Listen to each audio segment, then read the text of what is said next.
Hello everyone, welcome to my our channel experience with math. কেমন আছে সকলে? আশা করছি সকলে খুব ভালো আছে। চলো আজকের ক্লাস শুরু করা যাক। তো ফ্রেন্ড, আজকে আমরা করবো ক্লাস 5 সুব্রত দত্ত অনুশীলনী 8 নিয়ে আলোচনা করা।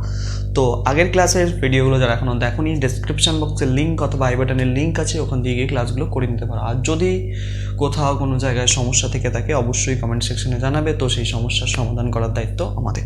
ঠিক আছে, চলো বেশি দেরি না করে শুরু করা যাক আজকের ক্লাস। তো আজকে করবো আমরা কি অনুশীলনী 8 এর 1-এর দাগের অঙ্ক থেকে স্টার্ট। তো কি বলছে অঙ্কটা? এই যে একের অঙ্কটা না, এই অঙ্কটা আমরা কয়েকটা অনুশীলনী আগে করেছি এই ধরনেরই অঙ্ক। তো চলো আরেকবার করা যাক। কি বলছে? বলছে ক ও খ এর একত্রে 825 টাকা আছে।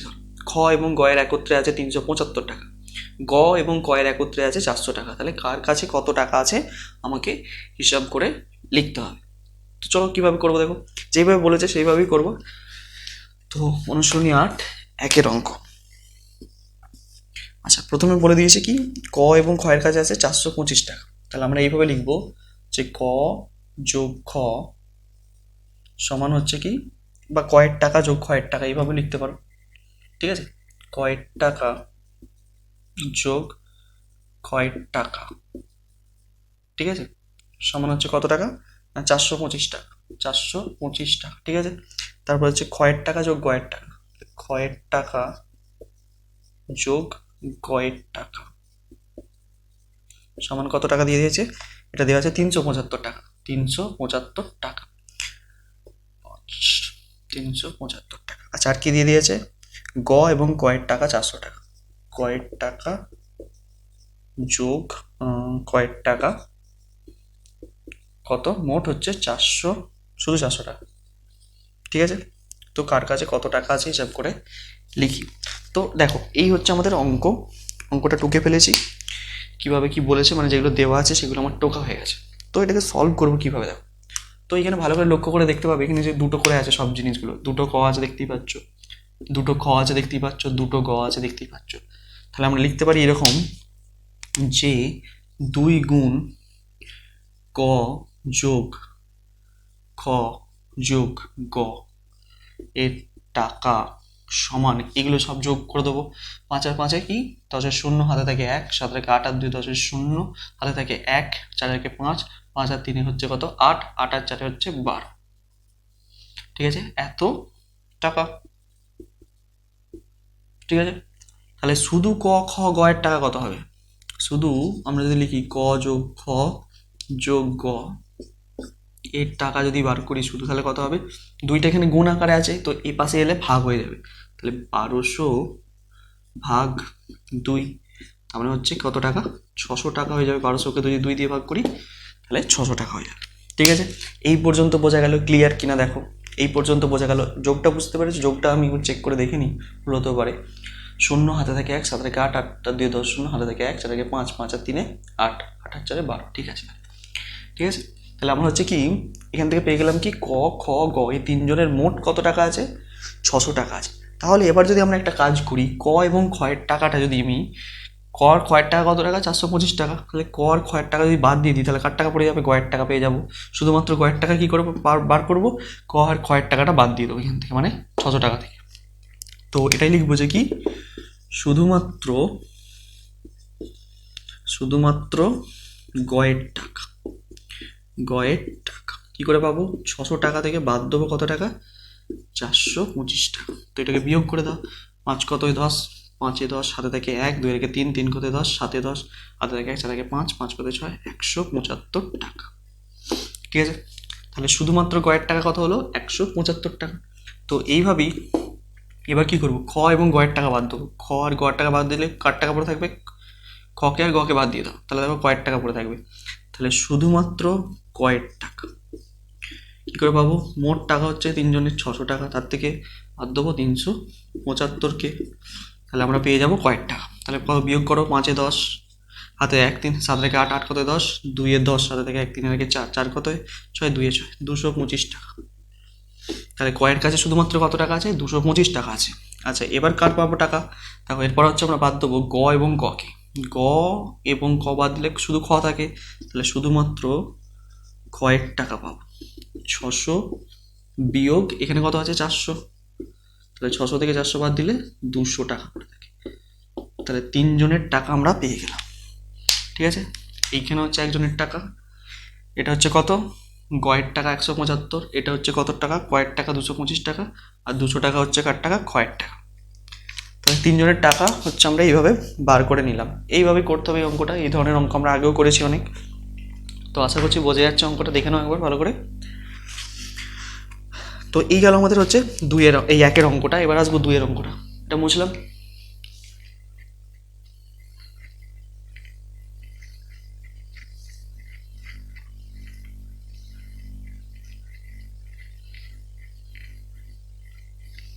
চলো এবার আসবো আমরা 2-এর অঙ্কটা। 2-এর অঙ্কটা কি বলছে একটু পড়ে শুনি। 2-এর অঙ্কটা দেখো, বলছে একটি লাইব্রেরির জন্য 2005 টাকা অনুদান পাওয়া গেল। একটা লাইব্রেরির জন্য 2005 টাকা অনুদান পাওয়া গেল। সেই টাকা দিয়ে 40 টাকা দামের 22টি এবং 35 টাকা দামের 15টি বই কেনার পরও কিছু টাকা থেকে গেল। তো ওই টাকা দিয়ে 30 টাকা দামের কতগুলো বই কেনা যাবে দেখি। তো যেইভাবে বলেছি আমরা পরপরভাবে করবো, আর এই ধরনের অঙ্ক আমরা আগে করেছি। চল 2-এর অঙ্কটা স্টার্ট করি। 2-এর অঙ্ক কি বলছে দেখা যাক।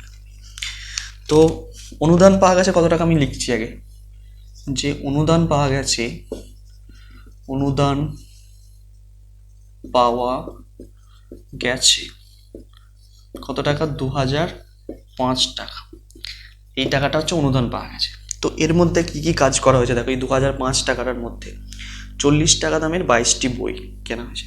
তার মানে এক একটি বই, মানে 40 টাকা দামের 22টি বই, এক একটা বইয়ের দাম কত টাকা করে 40 টাকা দাম। ঠিক আছে, মোট কটা বই কেনা হয়েছে 22টা। তাহলে 22টা বইয়ের দাম আমরা এইভাবে বার করে নিতে পারবো, 22-এর সঙ্গে 40 গুণ করে দেবো। একটা বইয়ের দাম যদি 40 টাকা হয় তাহলে 22টা বইয়ের দাম 22 গুণ 40 টাকা। ঠিক আছে, এইভাবে বার করবো।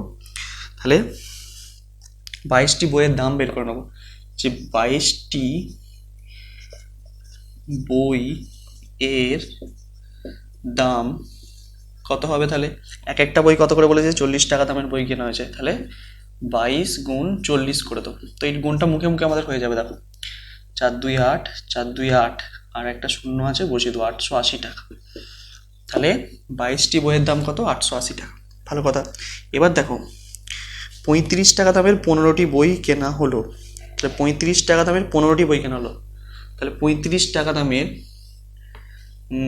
কতগুলো বই কেনা হলো 15টি বই কেনা হলো। তাহলে 15টি বইয়ের দাম বার করবে এবার। তাহলে 15টি বইয়ের দাম কত হবে, 15টি বই ক টাকা করে দাম দিয়ে দিয়েছে 35 টাকা করে পিস। তাহলে 35কে গুণ করে দেবো। তাহলে আমরা 15টি বইয়ের দাম পেয়ে যেত, এটা আমরা গুণটা নিচে করে ফেলছি দেখো। 35 আর 15 গুণ করবো, 5 5 25-এর 5, হাতে থেকে 2, 5 3 15 আর 2 17, 3 এটা 5 হবে, এটা 3 হবে। তাহলে 5 7 আর 5 12 2, হাতে থেকে 1 3 4 আর 5, কত হচ্ছে 525 টাকা। ঠিক আছে, গুণটা ঠিক আছে দেখে নাও। 5 5 25-এর 5, হাতে থেকে 2, 5 3 15 দিয়ে 17, আর 35 হয়েছে 5 7 5 12। ঠিক আছে, তো এই গেল হচ্ছে আমাদের কি 15টি বইয়ের দাম। দেখো আমাদের তাহলে কত টাকা মোট তাহলে খরচা হলো, মোট খরচা কত হলো। তাহলে মোট খরচা হলো বার করতে গেলে কী করবো, এই দুটো টাকা যোগ করে দেবো, তাহলে মোট খরচা আমরা পেয়ে যাবো। তাহলে আমাকে আবার লাস্ট প্রশ্ন কী করেছে দেখো, এখানে লাস্ট প্রশ্ন জিজ্ঞেস করেছে যে টাকাটা বেঁচে থাকবে, ঠিক আছে, কিছু টাকা পড়ে থাকবে, তো ওই টাকা দিয়ে 30 টাকা দামের কতগুলো বই কেনা যাবে। দেখো আমরা হচ্ছে মোট কত খরচ হয়ে থাকে সেটা বার করে ফেলি। কী করে করবো দেখো, এইখানটায় যোগ করে দাও, এই জায়গাটাতে এই দুটোকে মোট খরচ বলে লিখে, মোট খরচ বলে এইখানটায় যোগ করে দিচ্ছি। 5 হচ্ছে 8 আর 2 10-এর 0, হাতে থেকে 1 5 রেখে 6, 6 আর 8 বোধহয় 14, 6 7 8 9 10 11 12 13 14, তাহলে 1405 টাকা হচ্ছে আমাদের মোট এখন অবধি খরচ হয়েছে। তাহলে আমাদের অনুদান পেয়েছিলাম কত টাকার, 2005 টাকার অনুদান পেয়েছিলাম। তার মধ্যে আমাদের 22টি বই আর 15টি বই কিনে নিয়েছি। এখানে 22টি বইয়ের দাম হয়েছে এত, 15টি বইয়ের দাম এত। তাহলে সবগুলো যোগ করে আমাদের মোট খরচ হয়েছে এখন অবধি 1405 টাকা। তাহলে আমাদের কাছে এখনো কত টাকা পড়ে আছে সেটা বার করতে হবে। তাহলে বাকি টাকাটা আমরা কি করবো, বার করে নেবো, যে বাকি টাকা মানে এখন অবশিষ্ট কত টাকা বেঁচে আছে। ছিল হচ্ছে কত মোট 2005 টাকা, তার মধ্যে 1405কে বিয়োগ করে দেবো। তাহলে বিয়োগটা করে নিচ্ছি পাশে দেখো, 2005 থেকে 1405 টাকা বিয়োগ, শূন্য মিলে গেল, 0 4 কত 6 10, সাথে থেকে 1 1 আর 1 2, তাহলে কত টাকা আছে আর 600 টাকা আছে। তাহলে 600 টাকা। তাহলে আমার কাছে বেঁচে আছে কত টাকা? 600 টাকা। আমাকে এবার প্রশ্ন করেছে যে এই 600 টাকা দিয়ে কতগুলো 30 টাকা দামের বই কিনতে পারবো, কতগুলো 30 টাকা দামের বই কিনতে পারবো। তো করবো কিভাবে? ধরো তোমার কাছে আছে মোট, তোমার কাছে ধরো আমি বলছি তোমার কাছে আছে 10 টাকা, বুঝে নাও একটু, তোমার কাছে কত টাকা আছে? 10 টাকা, ঠিক আছে। আমি বলছি এক একটা পেনের দাম ধরো 2 টাকা করে, ঠিক আছে, এক একটা পেনের দাম 2 টাকা করে। তো তুমি 10 টাকা দিয়ে কটা 2 টাকার পেন কিনতে পারবে? কপিস পেন কিনতে পারবে? তুমি সহজেই বলে দিতে 5টা পারবো। তো 5টা পেলে কি করে? উত্তর যে 5 তুমি বলে দিলে, কি করে পেলে 5টা? তার জন্য আমাকে কি করতে হবে? যে টাকাটা দেওয়া আছে সেই টাকাটাকে ভাগ করতে হবে কত দিয়ে? যত টাকা দামের পেন বলেছে, তাহলে পেন কত টাকা দামের বলেছে? 2 টাকা বলেছে, তাহলে 2 দিয়ে যদি ভাগ করি তাহলে কত হচ্ছে? 5। এইভাবে আমরা 5টা পেয়েছি। তেমনই আমাকে এইখানেও সেম একই কাজ করতে হবে, যে কি আমার কাছে পড়ে আছে কত টাকা? মোট 600 টাকা। তো এই 600 টাকাটাকে কি করতে হবে? ভাগ করতে হবে কত দিয়ে? কত টাকা দামের বই কিনতে হবে বলেছে? 30 টাকা দামে। তাহলে এই 600কে আমরা কি করব? 30 দিয়ে ভাগ করব। তাহলে 30 টাকা দামের বই কেনা যাবে কতগুলো? এইভাবে পার করে ফেলতে পারবো। চলো এটাই করি। তাহলে এই কথাটা লেখো যে 30 টাকা দামের বই কেনা যাবে সমান 30 টাকা, 600 টাকা দিয়ে, এখানে লিখে দাও 600 টাকা দিয়ে, 600 টাকা দিয়ে 30 টাকা দামের দামের বই কেনা যাবে সমান, বই কেনা যাবে সমান 600 ভাগ 30। তার মানে কত হবে? এটাকে ভাগ করে নাও পাশে, এটা সোজা ভাগটা কিন্তু করে ফেলতেও পারবে। 30 একে 30, 30 2 আমরা জানি কত? 60 হয়। এই শূন্য নামলো, এখানে শূন্য বসাও, এখানে শূন্য বসাও, তাহলে কত হলো? 30 20 600,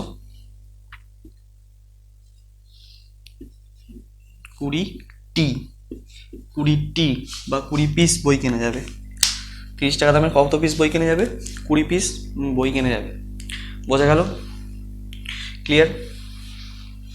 এইভাবে কিন্তু তোমাদেরকে এই অঙ্কটাকে সলভ করতে হবে। আশা করছি বোঝা গেছে। এই গেল তোমাদের কত অঙ্ক? 2 এর অঙ্ক। ক্লিয়ার? বোঝা গেল কিনা দেখি। যদি কোথাও বুঝতে অসুবিধা হয় অবশ্যই কমেন্ট সেকশানে জানাতে পারো, ঠিক আছে? আশা করছি বোঝা গেছে। সোজা অঙ্ক, একেবারে জটিলতা নেই কিন্তু, অঙ্কটার মধ্যে একদম ইজি অঙ্ক, ঠিক আছে? চলো বুঝলাম এটা।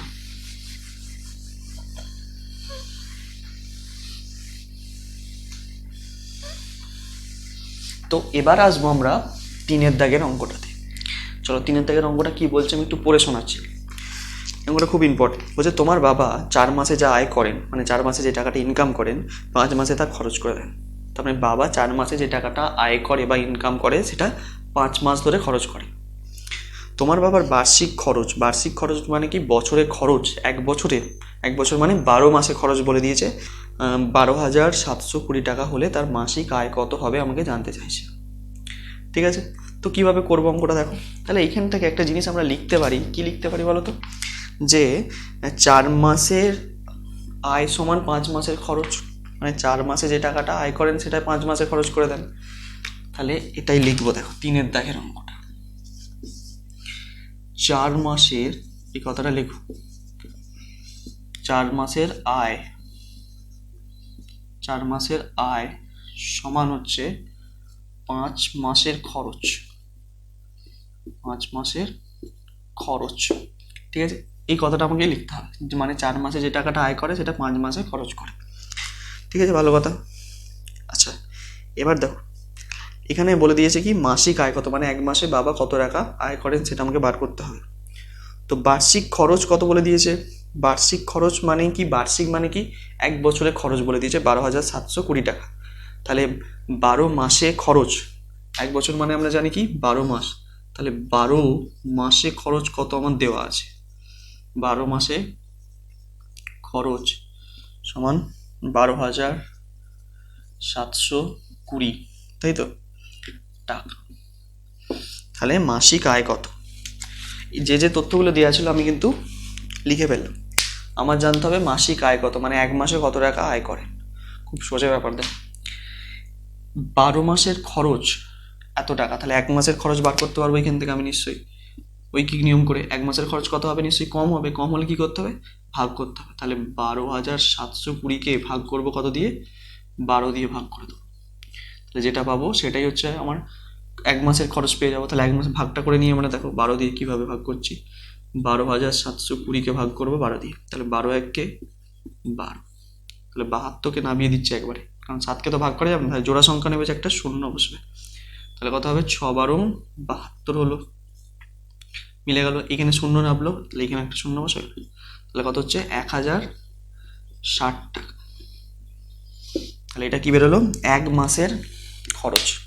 এবার আমরা কি করব, 5 মাসের খরচ বার করব।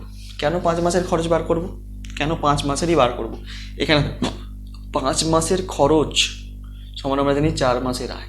তাহলে 5 মাসে যে খরচ করেন যে টাকাটা, সেটা হচ্ছে আমরা 4 মাসের আয় ধরে নিতে পারবো। তাহলে 4 মাসের আয় যদি জানতে পারি, তাহলে 1 মাসের আয়ও বার করতে পারবো, খুব সোজা ব্যাপার। তো ওটাই করব, যে কি 1 মাসের খরচ বার করতে পেরেছি, এবার 5 মাসের খরচ বার করবো। তাহলে 5 মাসের খরচ নিশ্চয়ই বেশি হবে, বেশি হলে কী করবো, গুণ করে দেবো। তাহলে 1060-এর সঙ্গে কত গুণ করব, 5, এত টাকা।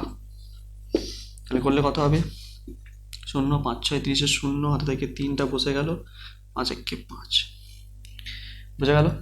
কি করলাম, 5 0 0, 5 6 30-এর 0, হাতে থেকে 3, 5 0 0, 0-র সাথে 3 যোগ করলে 3ই হয়, আর 5 1 5, তাহলে 5 3 0 0 মানে 5300 টাকা। 5300 টাকাটা হচ্ছে কি 5 মাসে খরচ। আর 5 মাসের খরচ মানে আমরা কি জানি, 5 মাসের খরচ মানেই আমরা জানি কি 4 মাসের আয়। তাহলে আমি এটা সমান লিখতে পারি 4 মাসের আয়, বা 4 মাসের আয় সমান লিখতে পারি কি 4 মাসের আয় সমান কি লিখতে পারি 5300 টাকা। তাহলে 4 মাসের আয় যদি 5300 টাকা হয়, তাহলে এক মাসের আয় কত হবে, কম হবে নিশ্চয়। তাহলে কম হলে কি করবো, ভাগ করে দেবো। 5300-কে ভাগ করে দেবো কত দিয়ে, 4 দিয়ে, তাহলেই আমরা পেয়ে যাব এক মাসের আয়। তো 4 দিয়ে ভাগটা আমি পাশে করে দিচ্ছি, দেখো 4 দিয়ে ভাগ করবো 5300-কে, তাহলে 4 1-কে 4, 4 কথায় 5 1 3, 4 3-এ 12, 3 খাইয়ে 12 করলাম, 1 0, 4 2-এ 8, 8 কতয় 10, 2-এ 10, শূন্যটাকে নামাও, 4 5-এ 20, তাহলে 1325 টাকা, 1325 টাকা। ঠিক আছে, তাহলে 1325 টাকা হচ্ছে এক মাসের আয়। ক্লিয়ার, বোঝা গেছে নিচটা। তাহলে আমরা এইভাবে কিন্তু 3-এর অঙ্কটাকেও সলভ করে নিলাম। তাহলে খুব সোজা অঙ্ক, কিন্তু ইম্পর্টেন্ট অঙ্ক, দেখে নাও ভালো করে, খুব সোজা অঙ্ক। ঠিক আছে, তো এবার আসবো আমরা 4-এর দাগের অঙ্কটা। 4-এর দাগের অঙ্কটা এটা মুছলাম।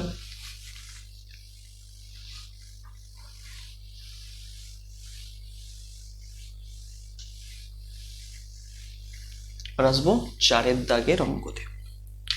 তো 4-এর দাগের অঙ্ক কি বলছে দেখো, একটু পড়ে শোনাচ্ছি প্রথমে। তো পিতা এবং পুত্রের বর্তমান বয়সের সমষ্টি হচ্ছে 50 বছর। 5 বছর পরে পিতার বয়স পুত্রের বয়সের 3 গুণ হবে, তাহলে পুত্রের বর্তমান বয়স কত। তো দেখো, তোমরা যেহেতু এখনো বীজগণিত জানো না, তো সেহেতু এখানে আমরা একটু এই অঙ্কটা করতে একটু অসুবিধা হবে, তাও একটু বোঝার চেষ্টা করবে, আমি যতটা সম্ভব বোঝানোর চেষ্টা করব। ঠিক আছে, তোমরা যেইভাবে বুঝতে পারবে আর কি। ঠিক আছে, তো যদি বীজগণিত জানতে ভালো করে, তাহলে এই অঙ্কটা খুবই ইজি হতো অঙ্কটা তোমাদের জন্য। ঠিক আছে, তাও চলো বোঝার চেষ্টা করি আমরা কীভাবে করি অঙ্কটা। দেখো, তো দেখো আমাকে কী কী বলে দিয়েছে এখন।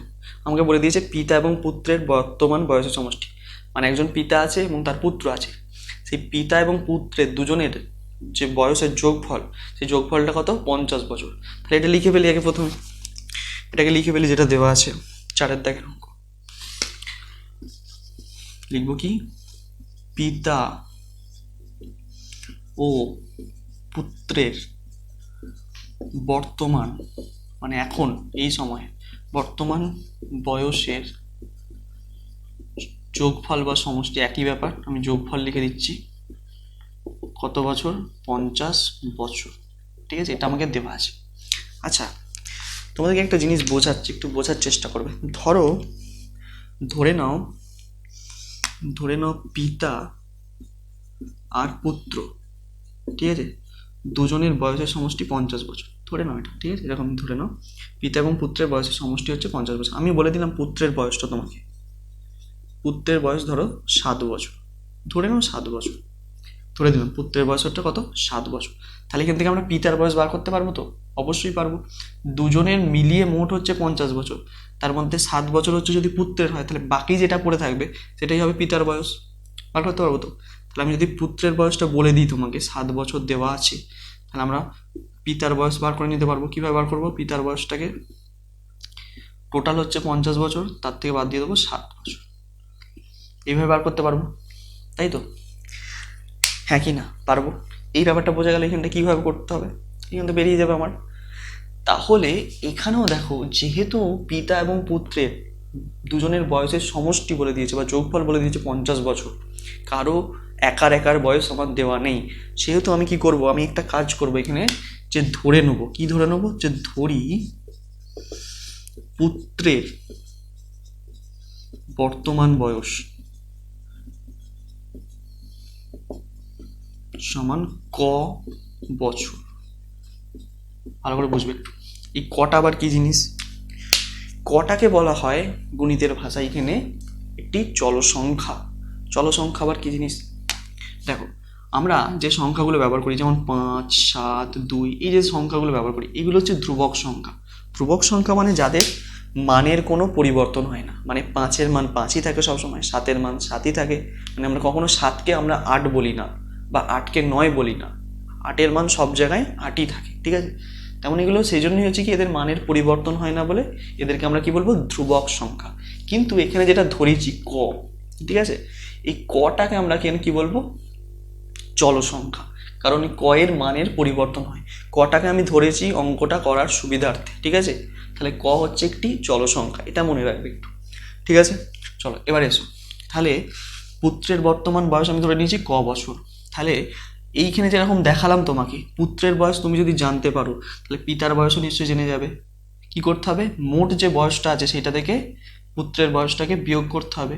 তো এখানেও ওটাই করব, যে কি করব, যে পিতার বয়স সমান তাহলে কত পাবো, পিতার বয়স, পিতার বর্তমান বয়স কত পাবো, বর্তমান বয়স তাহলে কত হবে, মোট হচ্ছে 50 বছর, তার থেকে বিয়োগ করব পুত্রের বয়স কত ধরেছি ক, তাহলে 50 বিয়োগ ক বছর, ঠিক আছে? যেমন এখানে করেছিলাম তেমন এখানেও এই কাজটা করলাম।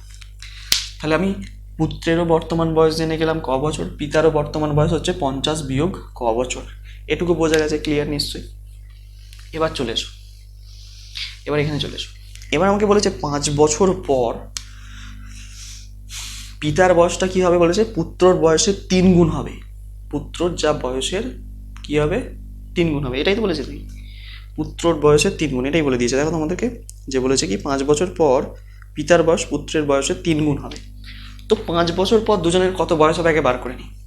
মানে ধরো এখন তোমার যা বয়স আছে, ধরো তোমার এখন বয়স হচ্ছে 10 বছর, তাহলে 5 বছর পর তোমার বয়স কত হবে, 5 বছর পর তোমার নিশ্চয়ই 15 বছর বয়স হয়ে যাবে, কারণ 5 বছর বেড়ে যাবে। তাহলে যেহেতু পুত্রের বাচ্চা, পিতার মানে সবারই তো বয়স বাড়বে, যে শুধু পিতার বাড়বে পুত্রের বাড়বে না এরকম তো কিছু নয়। কারণ হচ্ছে কি, বয়স সবারই বাড়বে, ঠিক আছে? সময় কারো একার জন্য বাড়ে না, সবার জন্যই সমানভাবে বাড়বে। তো তেমনই এখানে আমরা কি করব, যে 5 বছর পর, 5 বছর পর পুত্রের বয়স বার করব, পুত্রের বয়স। তো এখন সময়, এখন আছে কি, বর্তমানে বয়স হচ্ছে ক বছর, তাই তো? 5 বছর পর তাহলে 5 বেড়ে যাবে, মানে 5 যোগ হয়ে যাবে, তাহলে ক যোগ 5 বছর হলো। তাহলে এবার 5 বছর পর পিতার বয়স কত হবে, তাহলে পিতার বয়স এখন আছে কত, এটা 50 বিয়োগ ক, ঠিক আছে? এর সঙ্গে যোগ করে দেবো কাকে, 5কে, কারণ 5 বছর বেড়ে যাবে। তাহলে এটা করলে 50-এর সঙ্গে 5 যোগ হলে 55 হয়ে যাচ্ছে, 55 বিয়োগ ক, ঠিক আছে? এটা ক্যালকুলেশন করে নিলাম।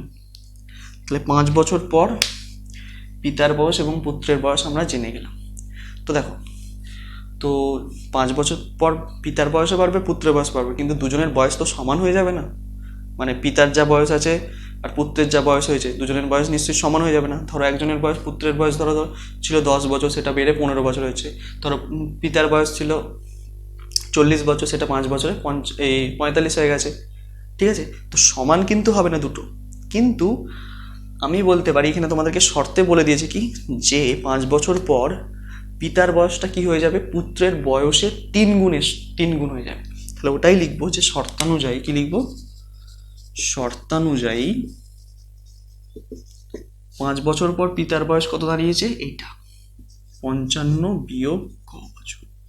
ঠিক আছে, এটা সমান হবে কার সঙ্গে, পুত্রের বয়সের সঙ্গে। 5 বছর পর পুত্রের বয়স কত হয়েছে, এইটা ক যোগ 5, এর সাথে আমাকে কত গুণ করতে হবে, 3 গুণ হবে বলেছে, তবেই সমান হবে, শুধু সমান হবে না, কারণ এটা সমান কোনোদিনই হবে না, তাহলে 3 গুণ করতে হবে, আমাকে এটা বলেছে 3 গুণের সঙ্গে সমান হবে, তাহলে পুত্রের যা বয়স তার 3 গুণ করলে সেটা পিতার বয়সের সঙ্গে সমান হবে। এটা ঠিক আছে, তাহলে এই দুটো জিনিস সমান হয়ে গেছে। তো এই যে জিনিসটা পেলাম এটাকে আমরা বলবো কি, একটা সমীকরণ। তো এই সমীকরণ থেকে আমাকে কি করতে হবে, কয়ের মান বার করতে হবে, আর কয়ের মান বার করতে পারলেই আমরা পুত্রের বর্তমান বয়স কয়ের মানটা ধরে নিয়েছে, ধরেছিলাম, তো কয়ের মানটা জেনে যাব। তো চল কীভাবে করি দেখো, এটাকে আমরা একটা কাজ করবো, এখানে দেখো এই পুরোটাকে এদিকে লিখবো, এটাকে এদিকে লিখবো। মানে ধরো তোমার এরকম লেখা আছে, 8 সমান 2 গুণ 4। আমি কি করব, এই 2 গুণ 4টাকে বাঁ দিকে নিয়ে চলে আসবো, 8টাকে ডান দিকে, মানে 2 গুণ 4 সমান 8 এরকম লিখবো, কারণ এটাও যা এটাও তা একই ব্যাপার, কারণ 8 সমান 2 গুণ 4 মানেই 8, আবার 2 গুণ 4 মানেই 8।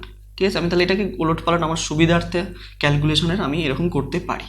ঠিক আছে, এটা না করলেও চলতো, কিন্তু তোমাদের যেহেতু এখনও বীজগণিতটা ভালোভাবে শেখোনি, সেই জন্য আমি একটু সহজ করার চেষ্টা করছি, যাতে খুব সহজে বুঝতে পারো, কারণ তোমরা সাইনগুলো এখন বুঝতে পারবে না ভালোভাবে।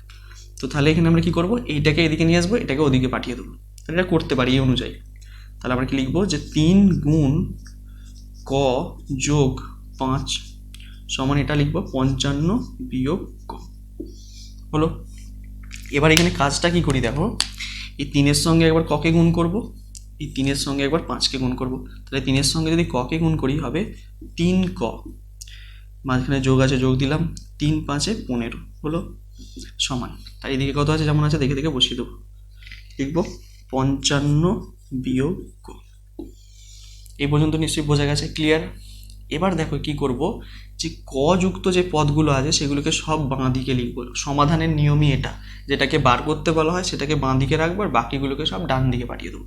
তাহলে এদিকে কাছে 3 ক যেমন আছে দেখে দেখে 3 ক লিখলাম, আর এই কটাকে এদিকে নিয়ে আসবো, কটার চিহ্ন কি, বিয়োগ আছে, সমানের এদিকে এলে যোগ হয়ে যাবে, মানে উল্টো হয়ে যায়, এদিকে যা থাকবে এদিকে এলে উল্টো হয়ে যাবে, বা এদিকে যে চিহ্ন থাকবে ওদিকে গেলে তার উল্টো হয়ে যাবে, তাহলে এদিকে বিয়োগ আছে এদিকে নিয়ে আসলে কি হয়ে যাবে, যোগ হয়ে যাবে, তাহলে যোগ সমান, এখানে কত আছে 55 যেমন আছে রইলো, দেখো যোগ 15 আছে এদিকে, আমি ওদিকে পাঠিয়ে দিলে তাহলে বিয়োগ 15 হয়ে গেল।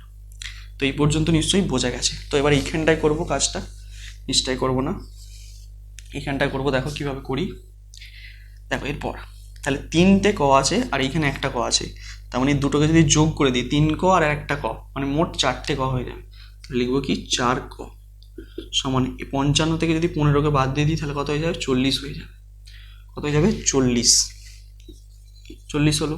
তাহলে ক সমান কি লিখতে পারি দেখো, কয়ের সঙ্গে 4-এর সম্পর্ক হচ্ছে গুণ আকারে আছে, তাহলে এইদিকে গেলে কি হয়ে যাবে, ভাগ হয়ে যাবে, তাহলে 40 ভাগ 4, তাহলে 4 10 40, তাহলে কয়ের মান, তাহলে পুত্রের বয়স কত পেয়ে গেলাম, পুত্রের বর্তমান বয়স সমান 10 বছর। ঠিক আছে, দেখো এটাই আমাকে জানতে চাইছিল যে পুত্রের বর্তমান বয়স কত, তো পুত্রের বর্তমান বয়স হচ্ছে 10 বছর।